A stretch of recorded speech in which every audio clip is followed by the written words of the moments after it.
মূৰ্খ লোকে সুন্দৰ পোছাকেৰে জ্ঞানীৰ সভাতো স্থান পায়, কিন্তু তেওঁৰ স্থান তেতিয়ালৈকেহে থাকে যেতিয়ালৈকে তেওঁ মুখ নুখুলে। চাণক্য অৰ্থশাস্ত্ৰৰ ৰচক আৰু ভাৰতৰ ৰাজনীতি বিজ্ঞান আৰু অৰ্থনীতিৰ জনক। তোমাৰ নিতান্তই যিখিনি বস্তুৰ প্ৰয়োজন, সেইখিনিতকৈ যদি তোমাৰ হাতত বেছি বস্তু থাকে, তেন্তে তুমি চোৰ, কাৰণ তুমি সমাজৰ এজনক সেইখিনি বস্তুৰ পৰা বঞ্চিত কৰি ৰাখিছা। মহাত্মা গান্ধী ভাৰতৰ স্বাধীনতাৰ সংগ্ৰামী আৰু জাতিৰ পিতা। তুমি ভাল কামেই কৰা বা বেয়া কামেই কৰা, মানুহে তোমাক সমালোচনা কৰিবই। সেইবুলি সমালোচনাৰ ভয়ত আকৰ্মণ্য হৈ বহি নাথাকিব। নেপোলিয়ন।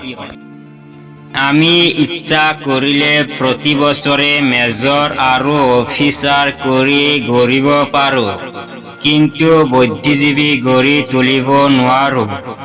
Robert Burton.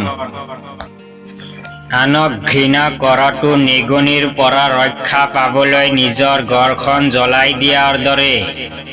হেৰী এমাৰছন।